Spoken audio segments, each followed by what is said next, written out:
nous retrouver et partager la parole du Seigneur. Que l'Éternel, notre Dieu, vous soit très très favorable. Que Dieu puisse réellement vous bénir et vous accorder toutes les bonnes choses dans le nom puissant et glorieux de notre Seigneur Jésus. Et nous sommes lundi et comme tous les lundis, nous sommes là pour pouvoir réellement partager la parole du Seigneur. Nous sommes là pour pouvoir nous exhorter les uns les autres. Nous sommes là pour pouvoir élever le nom de notre Seigneur Jésus.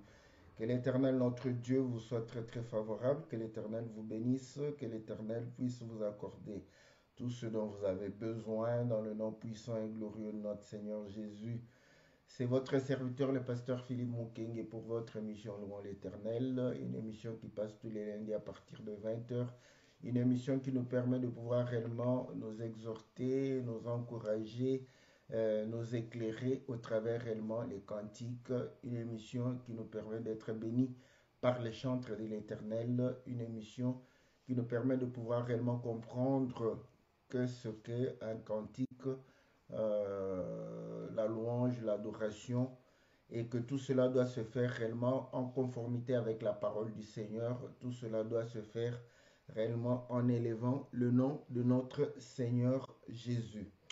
Voilà, bien-aimés dans le Seigneur, que Dieu vous soit très très favorable, que l'Éternel puisse vous accorder tout ce dont vous avez besoin, que l'Éternel puisse apporter réellement en toute sa grâce dans le nom puissant et glorieux de notre Seigneur Jésus. Nous sommes dans la joie de pouvoir réellement entrer dans vos maisons et pouvoir être une bénédiction pour vous.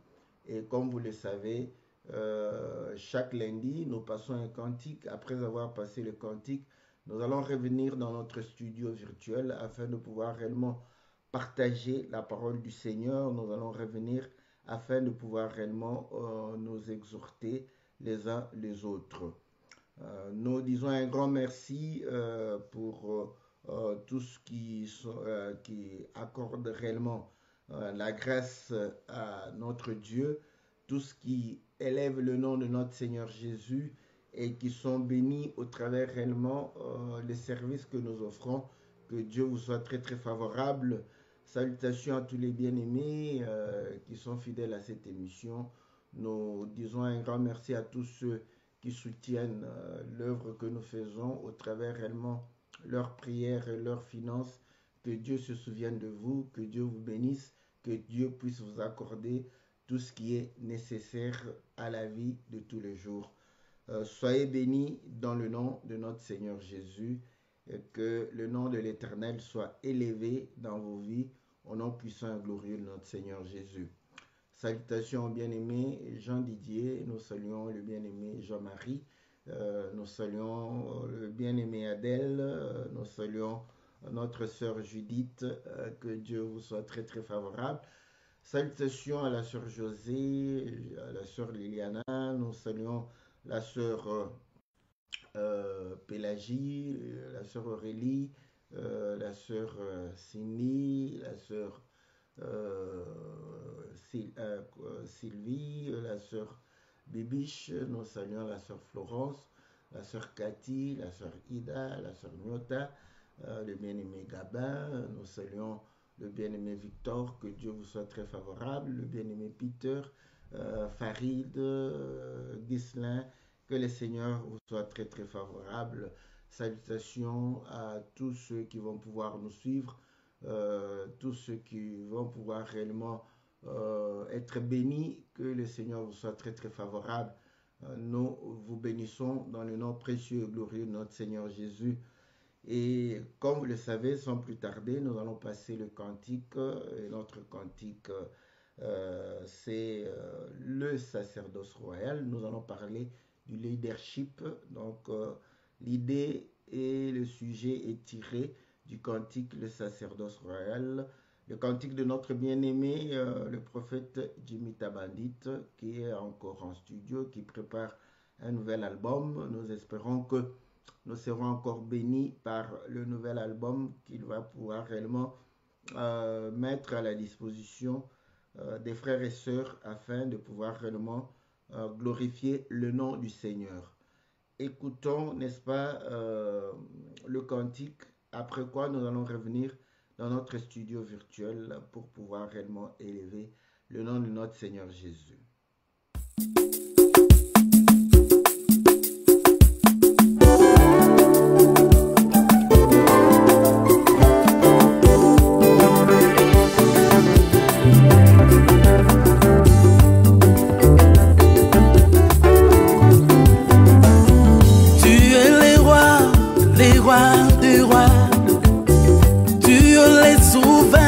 Sacrificateur, Melchisedec, règne en perpétuité. Mon roi, tu es le roi des rois. Tu es le souverain sacrificateur, Melchisedec, règne en perpétuité. Nous te célébrons, roi des salaires, gloire à l'agneau le Père éternel.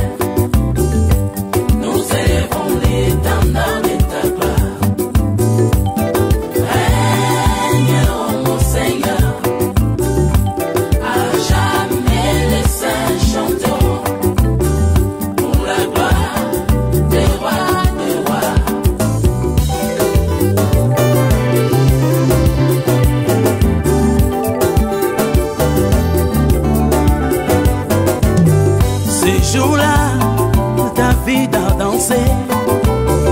Tout un roi dépourvu de gloire. Il abandonna son habit royal.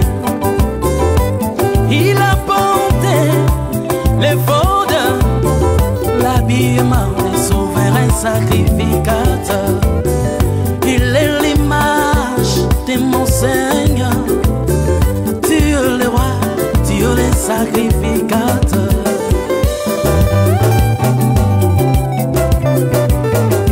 Je vois sur le trône les lions et l'agneau. Je vois sur la croix les lions et l'agneau. La victoire, mais aussi la grâce. Pour les trônes environnés d'acacias, ma Bible ajoute encore semblable à l'émeraude. Dans les rouleaux, il est question de Jésus. Christ mon roi, tu es le roi des rois. Tu es le souverain sacrificateur. Melchisedec, règne à perpétuité. Nous te célébrons, roi des salaires. Gloire à l'agneau, le Père éternel. Nous élevons l'étendard de ta gloire. Règne, ô mon Seigneur. À jamais les saints chanteront pour la gloire des rois des rois.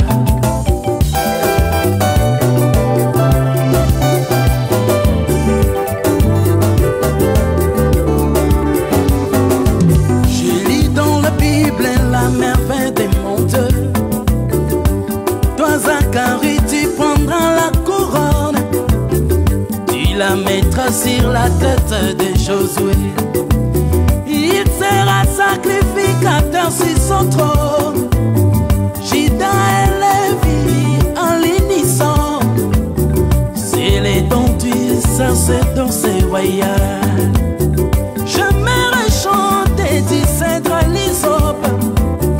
Les grands, il s'est fait serviteur. Pour mon salut,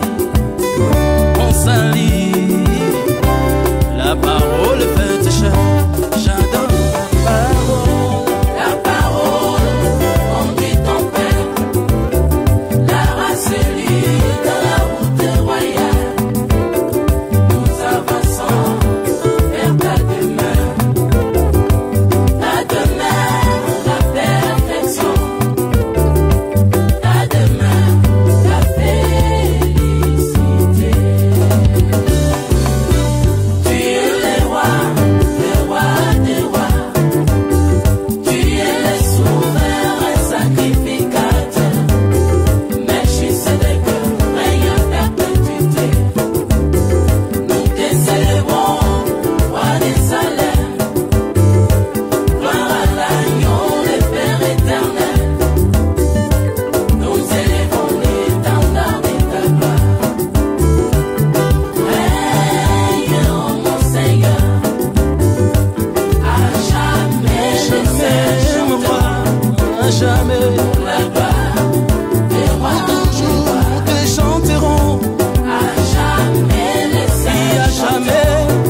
qui t'appartient te célébrer. Toi les garants de la vie impérissable, car dans chaque génération, il y a toujours un peuple qui porte ton nom. Gloire à toi Jésus.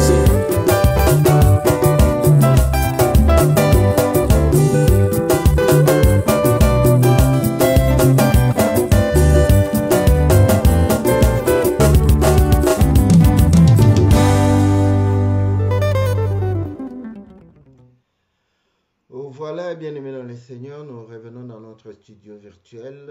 Nous sommes dans la joie de pouvoir réellement nous retrouver et nous exhorter les uns les autres. Nous venons de suivre le cantique de notre bien-aimé, le prophète Jimmy Tabandit, où il est en train de pouvoir chanter le sacerdoce royal pour dire que effectivement, sur le même trône, nous avons le lion et l'agneau. Il va pouvoir réellement chanter aussi pour démontrer que il fallait mettre à la tête de celui qui était le sacrificateur la couronne, afin de pouvoir réellement démontrer que le roi serait au service, car le sacerdoce veut dire service. Donc il sera sacrificateur, et nous savons que lorsque nous parlons de la sacrificature, nous voyons le sacrifice. Donc on voit, n'est-ce pas, le service qui est fait pour pouvoir réellement permettre au peuple de pouvoir réellement se réconcilier avec Dieu, permettre à celui qui a péché de pouvoir avoir le pardon du péché, permettre à celui qui s'est éloigné de se rapprocher de Dieu, de s'attacher à Dieu, de pouvoir réellement revenir entre les mains de son Créateur. Donc, il va pouvoir démontrer comment le Seigneur, n'est-ce pas, lui qui était roi, il s'est fait réellement serviteur. Lui qui était Dieu, il s'est fait homme. Lui qui était réellement au-dessus, il s'est abaissé afin de pouvoir réellement nous servir.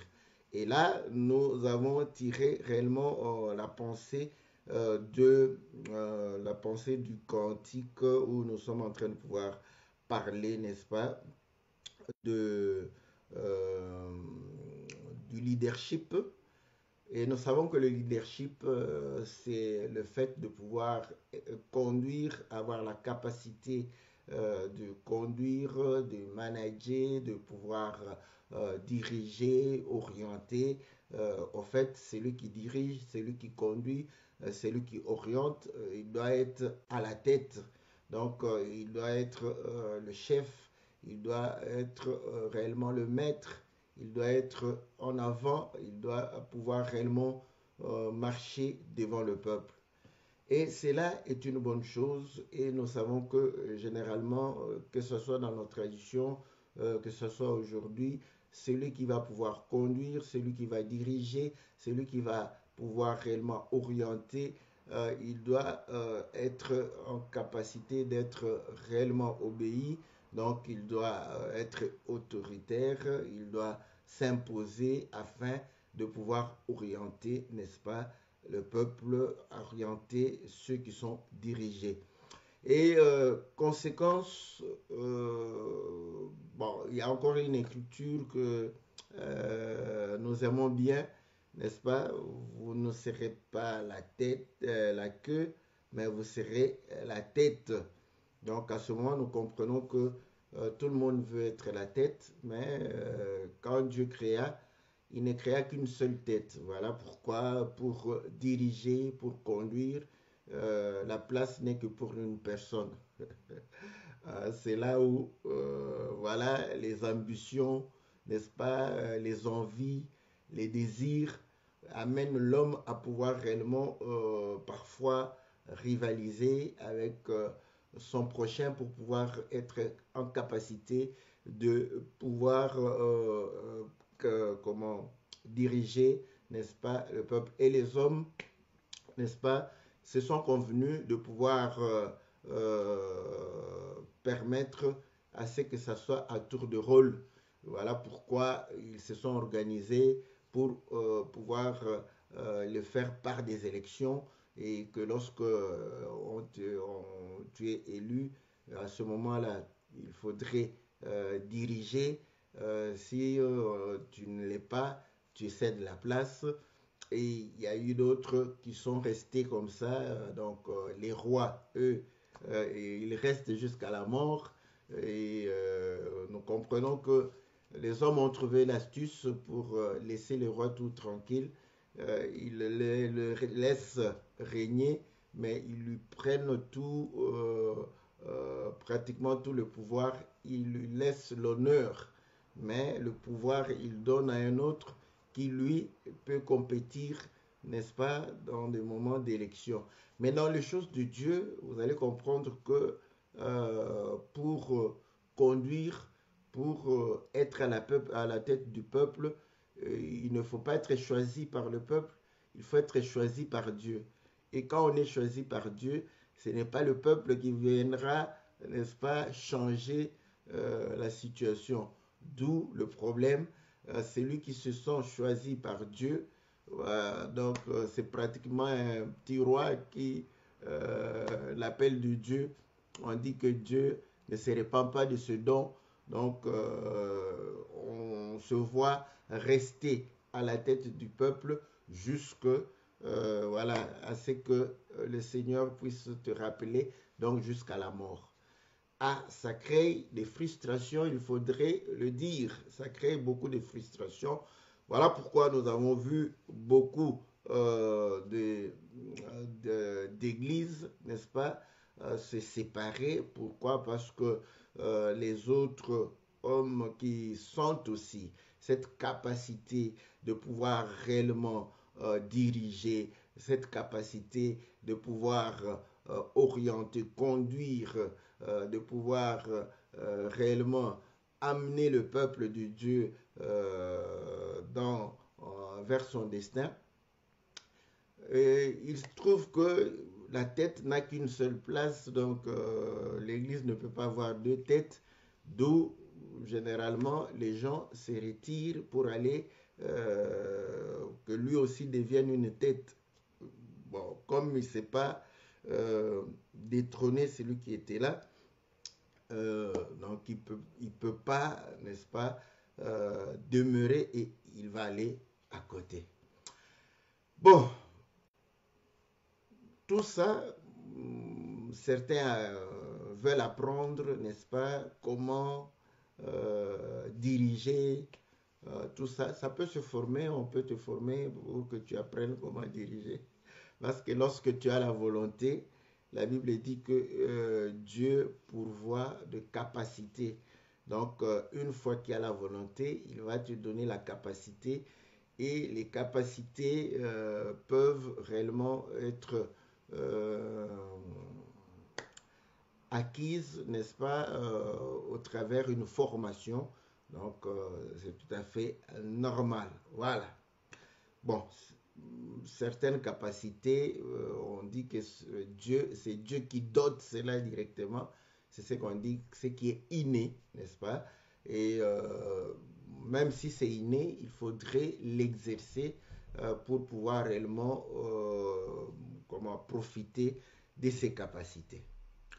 Pourquoi nous parlons de ceci? Parce que, voilà, comme vous le savez, là où il y a des hommes, et on sait que l'œuvre de Dieu ne peut se faire par une seule personne. Ah, gloire à Dieu. Et voilà pourquoi, dans les habitudes, Dieu a toujours voulu, n'est-ce pas, envoyer les gens 2 à 2. Donc, regardez, il va envoyer ses disciples 2 à 2. Il va pouvoir réellement appeler 12 disciples et il va pouvoir leur laisser une mission de pouvoir prêcher la parole du Seigneur. Oh, gloire au Seigneur.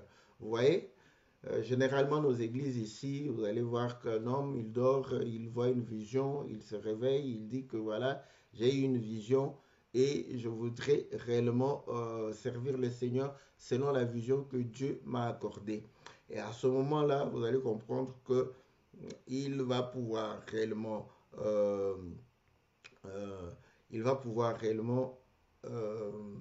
avoir l'amabilité de pouvoir se mettre en exécution et pouvoir réellement conduire. Et quand ça marche, gloire au Seigneur, et il va s'associer des gens, et ces gens deviennent ses collaborateurs.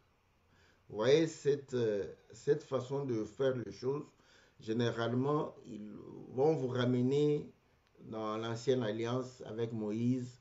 Dieu a appelé Moïse. Après, il va lui donner des gens pour pouvoir permettre de faire l'œuvre. Il va lui donner des gens qui ont de la capacité, de l'intelligence afin de pouvoir accomplir ce qu'il était en train de pouvoir ordonner. Donc, vous savez que Dieu lui avait confié la mission de construire le tabernacle et il va associer des gens qui étaient capables de pouvoir exécuter ce que Moïse pouvait leur dire. Il va associer Aaron pour que Aaron soit capable de transmettre au peuple les paroles de Moïse. Il va associer Josué pour pouvoir réellement permettre à Moïse, n'est-ce pas, de bénéficier des services que Josué pouvait lui donner, n'est-ce pas, lui qui était tout le temps à côté de lui. Vous voyez, ça, c'est cette forme-là. Mais avec les disciples, ils étaient 12. Ah, ils étaient nombreux. Voilà. Ils étaient nombreux et vous allez comprendre que là, les disciples commençaient à se poser la question, mais qui d'entre nous va pouvoir réellement prendre, n'est-ce pas, la tête? Qui d'entre nous va pouvoir nous diriger? Qui d'entre nous va nous leader, n'est-ce pas? Donc, qui d'entre nous prendra, n'est-ce pas, cette responsabilité? Cette question s'est posée parce qu'ils étaient nombreux. La question ne se pose vraiment pas lorsque quelqu'un seul reçoit, n'est-ce pas, une mission et à ce moment-là, il va se battre, il va persuader les gens, il va pouvoir parler et les gens vont s'associer et il va travailler. Et généralement, cette forme-là, le monsieur reste tout le temps lui-même, seul, peut-être jusqu'à sa mort. À sa mort, la succession pourra se faire de manière, n'est-ce pas, tranquille, où il peut y avoir une guerre qui va pouvoir réellement survenir après sa mort. Voilà, donc ça, c'est pour juste vous montrer que le besoin d'être conduit, c'est un besoin que Dieu lui-même a créé. Donc, dans un groupe, c'est lui qui met, n'est-ce pas, à la tête une personne pour pouvoir diriger. C'est comme ça que Dieu fait les choses. Mais nous voyons que lorsque le Seigneur vient, donc c'est lui qui était la tête, c'est lui qui était le chef, mais quand il s'en va, il laisse 12 personnes. Bon, là, vous allez comprendre que certains vont prendre pour dire que c'était Pierre, mais si c'était Pierre, vous allez voir que cette église de Jérusalem ne dépendait pas seulement de Pierre. Donc, voilà ce que nous voulons pouvoir réellement. Pourquoi nous parlons du leadership, comme nous le disons? En tant qu'hommes, nous avons parfois des envies, nous avons parfois des désirs, et c'est ainsi que vous allez comprendre que lorsque nous allons exprimer ces désirs, nous pouvons, n'est-ce pas, nous retrouver en concurrence. Et si nous ne savons pas gérer cela, voilà, ça va permettre à ce qu'il y ait séparation. Et Dieu n'aime pas la séparation. Et la notion du leadership, c'est une notion, lorsqu'elle est mal comprise, elle va réellement amener les hommes à pouvoir réellement se rivaliser pour chercher à trouver qui est réellement doté des capacités managériales plus que l'autre, afin de pouvoir prendre le bâton de commandement. Mais écoutez, comme je le disais, les disciples se posaient cette question parce qu'ils savaient que voilà, ils étaient 12. Quand même Jean était les disciples les plus aimés, il n'était pas sûr que c'est lui qui devrait être à la tête des autres. Ils ont commencé à pouvoir réellement se poser ces questions. Et le Seigneur va pouvoir réellement leur dire que voilà, celui qui veut être réellement maître, qu'il soit serviteur. Celui qui veut diriger, qu'il puisse servir. Alors là, nous retrouvons la pensée même de Dieu. Vous voyez, lui qui était maître, lui qui était réellement au-dessus de tout, lui qui était roi, voilà, pour pouvoir aider l'homme, pour pouvoir sauver l'homme, pour pouvoir orienter l'homme, pour pouvoir diriger l'homme, pour pouvoir le conduire, n'est-ce pas? Il s'est fait serviteur. Et voilà pourquoi il les exhortait, n'est-ce pas? Pour pouvoir dire que vous devez, n'est-ce pas, servir les autres. Bon, je vais prendre une écriture, n'est-ce pas, comme ça pour aider ceux qui aiment bien lire. Nous prenons dans le livre de Jean, Jean chapitre 13. Voilà, je ne sais pas si je vais avoir, voilà.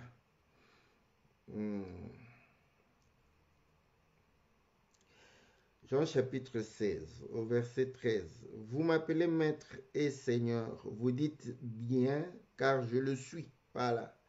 Donc le Seigneur n'a pas nié qu'il était maître et seigneur, parce qu'il l'appelait maître et seigneur. Il dit que vous le dites bien et je le suis. Je suis maître et je suis seigneur. À ce moment-là, il ne faudrait pas que vous puissiez, n'est-ce pas, prétendre que il a nié qu'il était maître. Il dit, ok, c'est juste. Écoutez, il dit, si donc je vous ai lavé les pieds, moi le Seigneur et le Maître, vous devez aussi vous laver les pieds les uns les autres, car je vous ai donné un exemple afin que vous fassiez comme je vous ai fait. En vérité, je vous le dis, le serviteur n'est pas plus grand que son Seigneur, ni l'apôtre plus grand que celui qui l'a envoyé. Si vous savez ces choses, vous êtes heureux pourvu que vous le pratiquiez. Voilà. Donc, ici, n'est-ce pas, nous voyons effectivement le Seigneur, n'est-ce pas, donner cet exemple, lui qui est le maître, et il est en train de pouvoir les servir. Et il dit que si vous comprenez ces choses, vous serez le plus heureux. Donc, il voudrait montrer et démontrer au peuple que ceux qui veulent être maîtres, qui veulent être seigneurs, qu'ils doivent servir. Et c'est la mission que le Seigneur, n'est-ce pas, a fait. C'est pourquoi le bien-aimé est allé, n'est-ce pas, pour démontrer que même en Apocalypse, lorsqu'on dit que c'est l'agneau, n'est-ce pas, qui a vaincu, mais il va voir que on disait à Jean que c'était le lion de la tribu de Juda qui a vaincu. Lorsque Jean va tourner, il va voir l'agneau. Donc il montre le lion, c'est le roi. Le lion, n'est-ce pas, c'est celui qui est fort. L'agneau, c'est le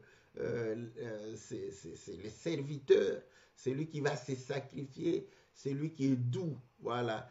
Vous voyez, les deux ne sont pas incompatibles. Vous voyez, donc il veut montrer que sur le même trône, on a, n'est-ce pas, la nature du lion et on a la nature du serviteur.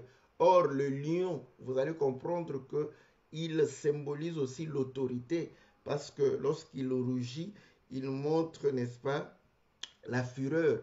Et écoutez, généralement, on s'impose. Lorsqu'on parle d'autorité, on voit l'imposition, on voit, n'est-ce pas, le commandement. Donc voilà pourquoi vous allez comprendre que ceux qui veulent diriger, ils ont tendance à pouvoir s'imposer, ils ont tendance à pouvoir réellement ordonner, ils ont tendance à pouvoir commander. Voilà. Donc le Seigneur prend cette nature et il prend la nature, n'est-ce pas, de l'agneau pour dire que les deux, c'est ça le leadership, n'est-ce pas, du Seigneur.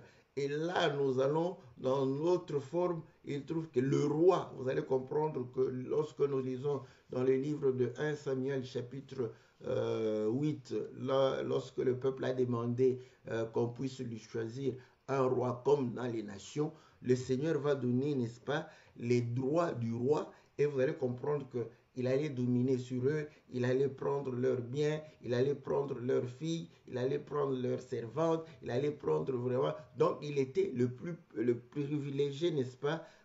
Il serait devenu le privilégié et le roi était le privilégié. Donc, on va pouvoir réellement plus le servir.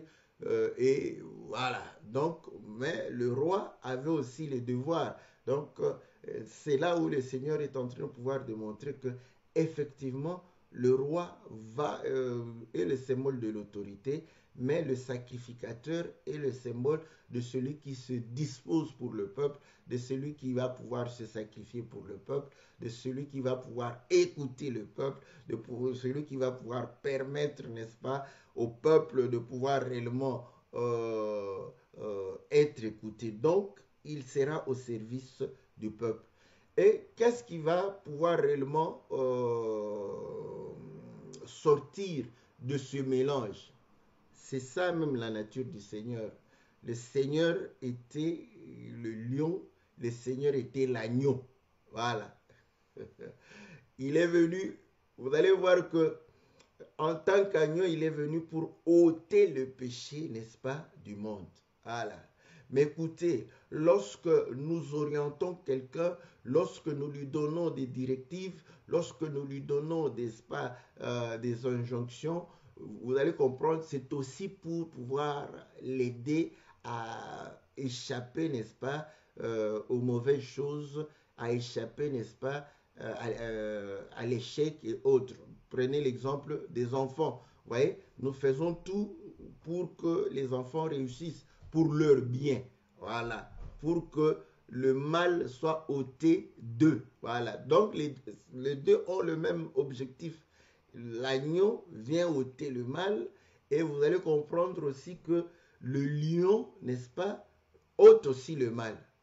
Mais le lion ôte le mal, n'est-ce pas, dans le commandement. Et là, il va pouvoir...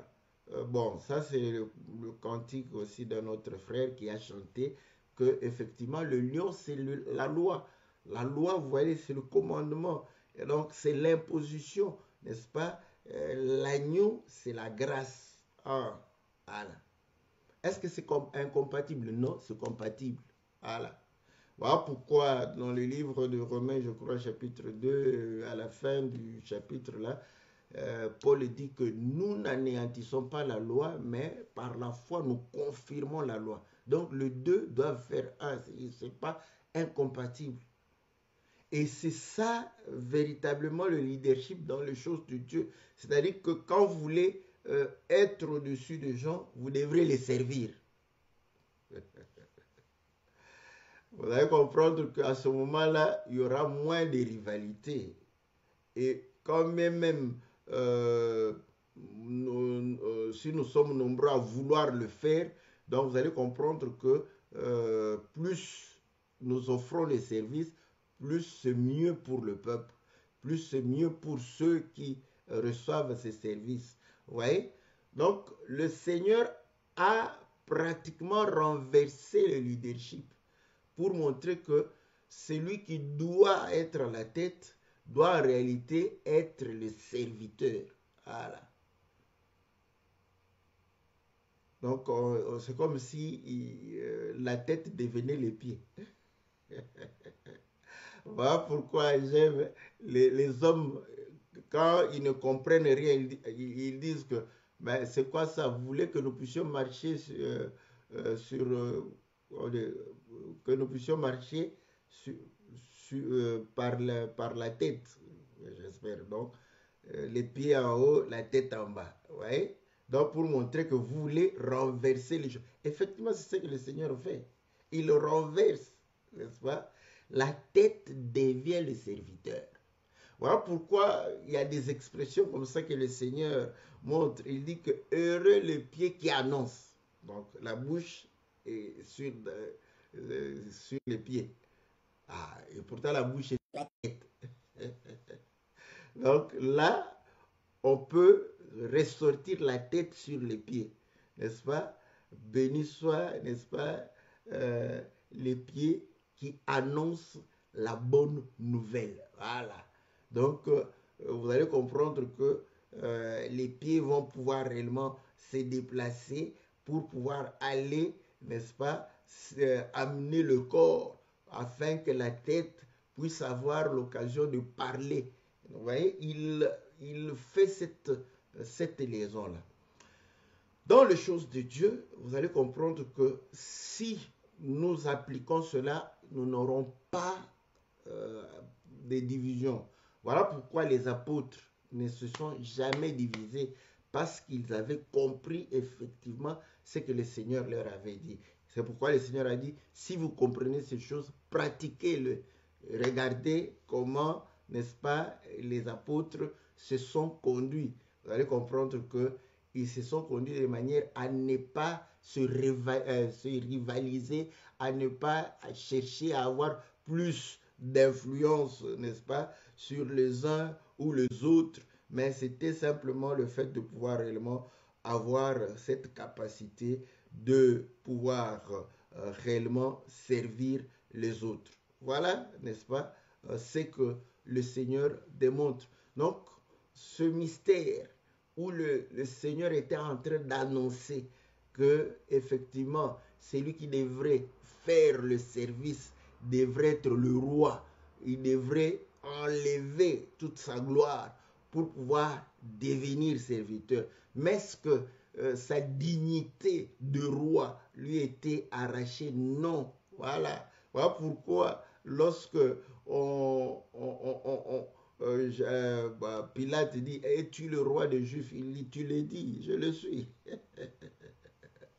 Mais Pilate regarde, mais ce roi qu'on m'amène ici, on l'a arrêté. Donc Pilate ne pouvait pas voir. Mais c'est dit, mais comment c'est donc? Effectivement, dans l'humilité, il était toujours roi. Voilà. Donc, lorsque nous sommes à la tête du peuple, nous devons le servir. Même quand nous le servons, nous restons tout le temps réellement avec cette dignité. Et je vais vous dire que c'est pas quelque chose d'extraordinaire à pouvoir réaliser. C'est assez facile. Parce que c'est que nous avons remarqué, bon, je m'excuse, hein, quelqu'un va dire, mais peut-être... Non, on a regardé les comportements. Vous allez voir que généralement, bon, je parle de l'Afrique parce que je suis africain d'abord. Vous allez comprendre que là, quand quelqu'un est roi, rarement il va...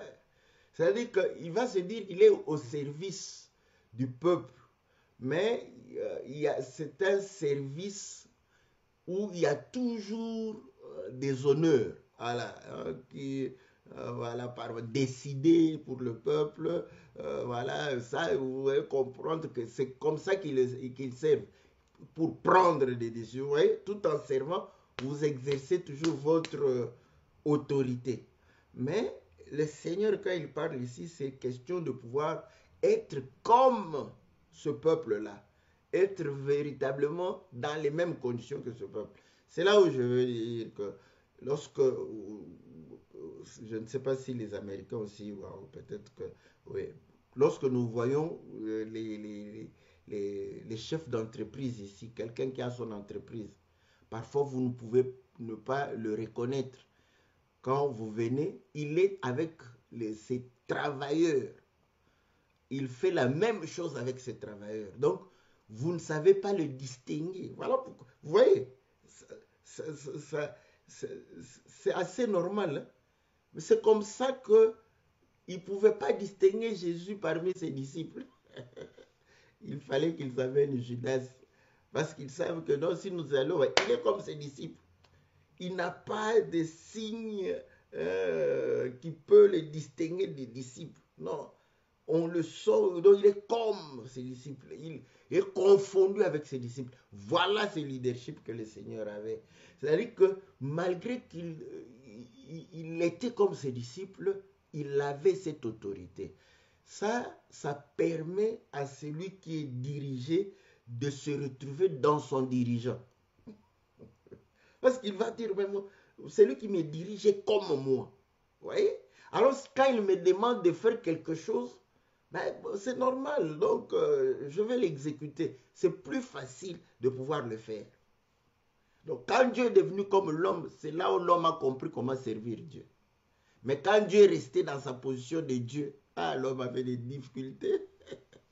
Il avait des difficultés. Il recevait seulement des ordres, mais il comprenait, mais comment je vais faire? Voilà pourquoi, lorsque le peuple était en train de voler Dieu, hein, il dit, en quoi nous volons Dieu? Vous voyez?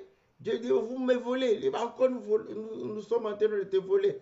Nous ne voyons pas. Mais vous faites les offrandes, vous faites les dîmes, tout ça. Amenez les dîmes, je vais vous bénir pour ça. Donc, ils avaient des difficultés de servir le Seigneur parce que ce Dieu-là qu'ils servaient n'était pas comme eux. Ils avaient cette volonté, mais ils avaient toujours la difficulté de servir le Seigneur. Mais quand Dieu est devenu comme l'un d'eux et leur demandant ce qu'il fallait faire, c'est normal, lui-même il le fait, nous allons aussi le faire. Voilà pourquoi eux-mêmes sont allés, mais toi tu pries beaucoup, apprends-nous à prier aussi. Voilà, vous voyez? Pourquoi? Parce qu'ils ont vu que celui qui devrait leur donner des instructions pour pouvoir prier, lui-même prier. Apprends-nous aussi à prier. Quand ils voient les miracles, ils disent, ah, nous voulons aussi faire le miracle. Vous voyez? Quand ils le voient enseigner, nous voulons aussi enseigner. Vous voyez?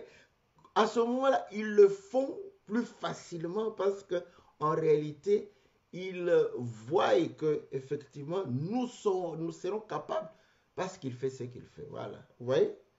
Donc, vous allez comprendre que dans la culture européenne, c'est assez facile quand vous avez un travailleur, le propriétaire d'une entreprise, il se mêle plus facilement avec ses travailleurs. Donc, il le fait de manière naturelle. Comment le pasteur ne peut pas le faire? Si certains païens sont capables de pouvoir le faire naturellement. Pourquoi? Parce que pour eux, la gloire qui revient du fait qu'ils sont propriétaires de l'entreprise ou qu'ils sont à la tête de l'entreprise n'est pas une proie à arracher. Donc ils trouvent que ce n'est pas le but, ce n'est pas ça l'essentiel. Qu'est-ce qui est essentiel pour lui? C'est de faire l'argent. Pour faire l'argent, il faut que les gens travaillent correctement. Si lui, il connaît le travail, il va montrer aux autres. Donc, il sera à l'œuvre pour leur montrer comment travailler. Et il sait que s'il vient, n'est-ce pas, il va participer à augmenter, n'est-ce pas, le travail. Plus on travaille, plus on gagne. Voilà, l'objectif est là. L'objectif des hommes de Dieu, c'est quoi? C'est de gagner les âmes, c'est le salut. C'est ça qui est important. Ce n'est pas la gloire que tu auras du fait que tu as la tête d'un peuple, mais c'est le salut du peuple. C'est réellement gagner les âmes du Seigneur. C'est ce qui est plus important. Ce n'est pas cette... Si le salut était plus important que la gloire que nous tirons du fait que nous sommes à la tête du peuple, que la gloire que nous tirons du fait que nous sommes en train de diriger le peuple, je crois que nous allons pouvoir réellement accomplir, n'est-ce pas, ce que le Seigneur est en train de pouvoir réellement recommander à chacun de nous d'être capable de servir le nom de notre Seigneur Jésus tout en état humble. Voilà. Donc, le leadership de Dieu, c'est l'humilité, c'est servir. Et là, vous allez comprendre que lorsque nous prenons la grâce et la loi impose. Quand la loi impose, que tu comprennes ou que tu ne comprennes pas, tu dois. Vous voyez? L'objectif, c'est le respect de la loi. Mais la grâce, c'est convaincre. La grâce convainc. Donc l'objectif de la grâce, c'est que la personne soit convaincue, que la personne soit persuadée. Vous voyez? Donc à ce moment, vous allez commencer. La finalité est la même chose. Hein? La finalité. Ici, on t'impose pour que tu vives cette parole et que par cette pratique que tu aies la vie. De ce côté ici, on te convainc. À ce moment-là, tu vas vivre cette parole et tu auras la vie éternelle. Mais écoutez, de ce côté ici, ça sera lourd. Alléluia. Voilà pourquoi tous ceux qui exercent le leadership qu'ils ont appris, n'est-ce pas, à l'école et qu'ils voient réellement chez les mondains, font de frustrés, n'est-ce pas? Donc, il y a des frustrés, il y a des hypocrites, il y a des peureux, n'est-ce pas? Il y a, voilà. Donc, voilà. Mais si on exerce, n'est-ce pas, le leadership du Seigneur, vous verrez, les disciples n'avaient pas peur du Seigneur, mais ils le respectaient beaucoup. Mais j'aime cette image-là, où Jean vient poser sa tête sur la poitrine. Alléluia. Mais aujourd'hui, si un frère le fait, on va dire, mais ce pasteur ici, il n'a aucune dignité, aucun honneur. C'est comme ça qu'il va pouvoir dire, n'est-ce pas? Il trouve que non. Vous voyez? Mais le Seigneur l'a fait avec ses disciples. Mais nous, aujourd'hui, si un disciple vient se mettre sur toi, un disciple vient te tenir, n'est-ce pas, à la main comme ça, te tenir, toi-même tu vas le regarder comme ça, et tu dis, mais voilà, manque de respect. Voilà, pourquoi c'est plus. Et là, vous voyez, on est tout le temps autoritaire. Non, il ne va plus me respecter quand je vais parler, voilà. Voilà comment les choses. Mais quand Jean a posé sa tête, toi tu crois que quand le Seigneur lui donne l'ordre, il va refuser? Pour preuve à la croix, il a dit, voici ta mère. Jean est resté avec Marie. Il n'a pas boudé. Il n'a pas dit, ah, Marie a ses enfants, pourquoi tu me dis de pouvoir prendre Marie? Il dit, non, non, je vais prendre Marie comme ma mère. Je vais rester avec elle. Vous voyez? Donc, c'est le leadership du Seigneur. Et si nous vivons, nous n'allons jamais nous diviser ni nous chamailler. Bon, ce chamaille, pourquoi? Parce que, voilà, en fait, on a transporté le monde dans l'Église. Voilà, bien-aimés dans le Seigneur, que l'Éternel vous soit très, très favorable, n'est-ce pas? Que le Seigneur vous bénisse, que le Seigneur puisse vous accorder toutes les bonnes choses. C'était votre frère, le pasteur Philippe Mukenge, qui a voulu partager avec vous, n'est-ce pas, la vraie pensée du leadership dans les choses de Dieu, n'est-ce pas? Et nous croyons que, voilà pourquoi Paul dit que si nous avions les sentiments qui étaient en Jésus-Christ, n'est-ce pas, ça serait bien, car Jésus a considéré l'autre comme étant supérieur à lui. Donc que chacun de nous puisse considérer l'autre comme étant supérieur. Et les choses iront, n'est-ce pas, de manière harmonieuse et correcte. Voilà, bien-aimés dans le Seigneur, soyons véritablement ce peuple-là qui obéit, non pas parce qu'on a crié, mais qui obéit parce qu'il a compris, et qu'il a compris de pouvoir réellement avoir la nature de Dieu et de pouvoir vivre cette nature dans le nom de notre Seigneur. On se retrouve lundi dans l'émission Louons l'Éternel et nous allons nous retrouver mercredi dans l'émission Que la Bible parle. Merci à notre bien-aimé Ghislain qui nous a envoyé les questions. Nous allons les exploiter le mercredi prochain. Que Dieu vous bénisse dans le nom de notre Seigneur Jésus. Amen.